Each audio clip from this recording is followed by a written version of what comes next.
in my case, I was asked to introduce myself, which is like the major thing. That is where you catch their attention.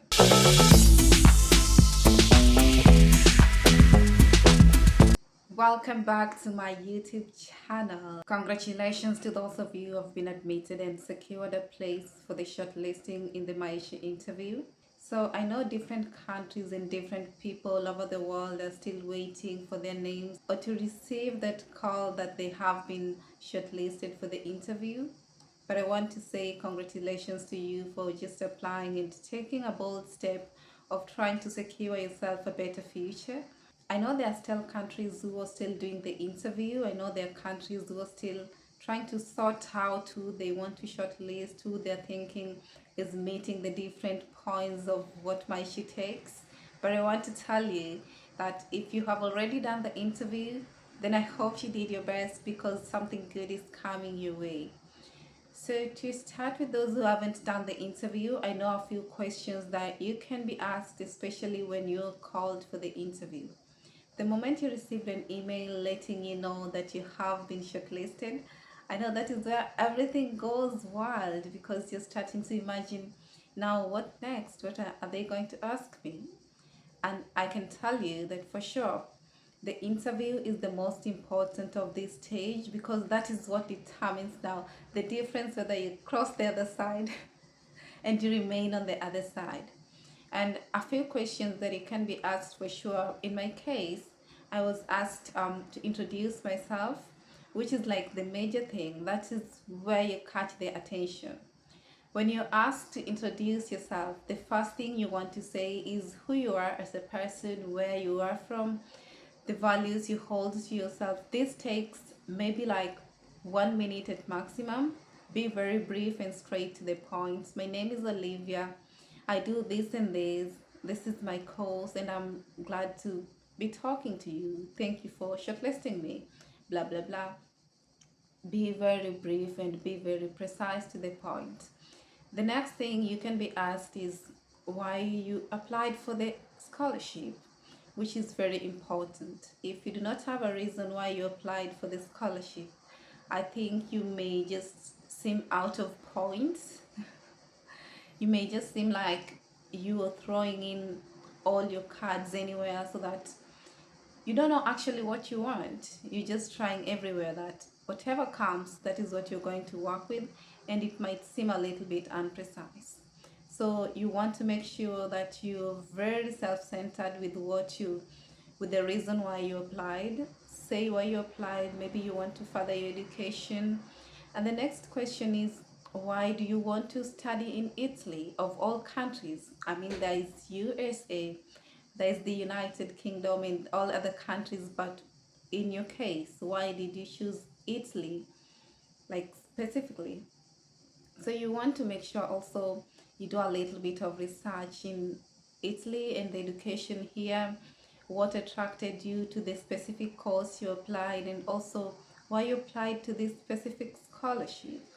And the next thing is about your course, whichever course you're choosing to come and do, you want to make sure that you know at least a little bit of knowledge. You have a broader perspective of this course so that in case you're asked to tell them about the course or whichever area you're coming to pursue your master's or PhD in, you have a good idea of what you're into. Do not start to fumble because this is important. You may seem like you don't even know what you're coming to do, and this is a very important area. The next thing is the area you choose to come and study in Italy. For example, if you choose Emilia Romagna for your course, or maybe you choose the Marche region, you want to make sure that you know what that region particularly is known for. If your course is there, then you want to make sure which level is your course at that particular area. And you also want to make sure that your course, at least there's something specific, something very special about your course related to that region that you are very well aware of. You don't have to like be an expert in knowing that, but what you have to do is have a little bit of an idea and have a backup of what you're going to say when you're asked why you're going to pursue a certain course in a certain area. I think this is also very important. It gives a brief overview that you know where you're going and you know that area particularly, what is related to it and how it can help you build your course. The next thing is why you want to further your education. Of all things you can do in the world, why would you like to further your education, especially after attaining your degree? You can go and do work, you can go and do other things, but why specifically do you want to further your education? You can say maybe you have an ambition, and your ambition for you to get there, maybe furthering your education would get you to your destination and be very convincing, be very reliable, be very confident, and just say what you want to do. If what you want to do is related to these, relate it and tell them directly. Next question would be if you speak maybe a little bit of Italian. Well, this is not important, but at least if you know a few words in Italian, it gives an overview of that excitement, that anticipation that you're ready to a place you're going to, especially because Italian will be a new language to you. And if you've already like started learning it, I think that gives an overhead that you're even interested in the language, the culture. So this is also very important to at least try and be ahead in a few things like the language, because it makes everything easier for you. The next thing would be if you have someone in Italy, someone related to you. I think this is just an overall question, but it's good that if you have someone, you mentioned that probably you do not have someone, because if you have someone, then it's easier for you, for the person to like sponsor you to come to Italy and do all your things here, because it's always easy when you have someone in a new country. I think it gives everything smooth because you have a helper. It's also nice or precise to know that Italy is a good country of study, and why it's good, especially for your course generally, apart from your university and your region. I think when you do a little bit of back research about Italy, you'll find what it's majorly known for, especially in the education sector and all that. And also why you would like that the government itself be on your side. I think this is also very important. Well, as you go forward in telling them who you are and what your likes are in education, you should also at least mention a few things that are related to your personal interest in when it comes to Italy. At least let them know that you're someone who is diverse, you're someone who is multifaceted. You can do education while you're also doing other things. For example, myself, I'm interested in modeling, so I mentioned that Italy is very renowned in the world of modeling. So themselves, they know that Italy is a good country in modeling. So when I'm here, they know at least this is someone who is very active, very extracurricular, and she has at least something to focus on apart from education, but she's someone who is enabled to balance. Also mention how you are very well balanced, especially if you mention that you have other extracurricular activities. Be outgoing, be smart, and very focused on the interview. Oh, another thing I've remembered is that different countries are doing the interview in different modes. There are countries which are doing the interview online via telephone, and there are countries which are choosing to do the interview, to call you physically, to go to different locations and do the interview, like take your interview from there. So it's very important that once you receive a message that you have been shortlisted for the MAECI Scholarship, do not mind which mode of interview they are going to use. What you have to mind about, however, is the level of delivery from you to the interview, whether it's online, whether it's physical. What you have to mind about is the level of delivery from you. Give it your best, whether it's physical or whether it's online. I've had a few questions of people telling me they had a telephone interview and they do not know if this is real or this is wrong or this is not real.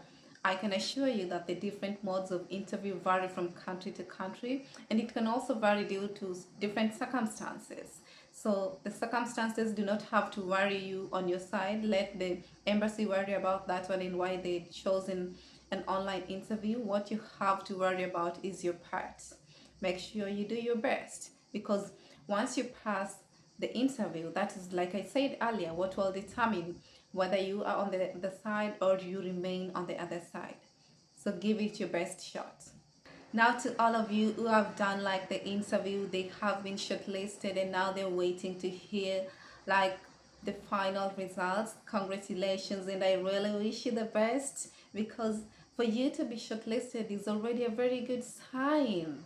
That means that you are one of the people who the embassy considered that you match the criteria. You're one of the people, the top creams, who are like match what they were looking for. And for sure, this is a very good sign, I can assure you.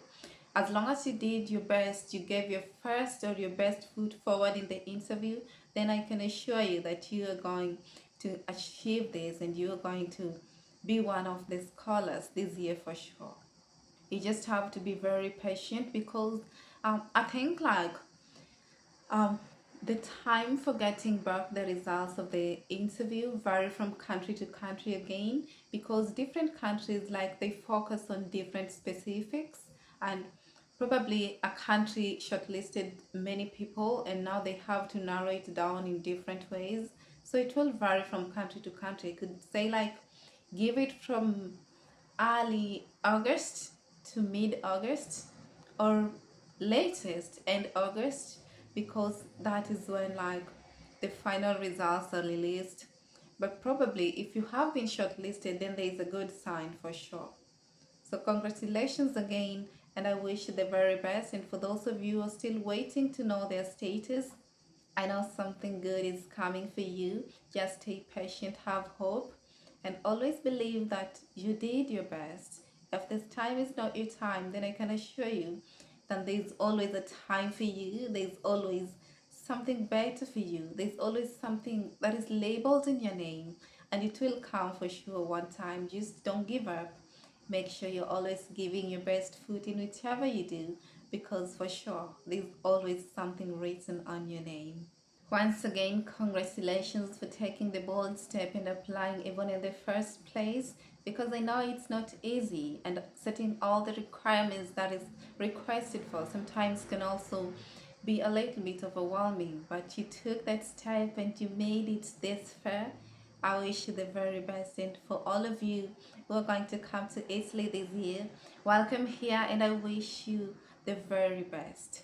Thank you for staying with me to the end of this video, and please, if you haven't subscribed, please subscribe, like and share, and turn on the notification bell so that you can be notified every time I post a new content. And let's just do this together. See you on the next video. Ciao.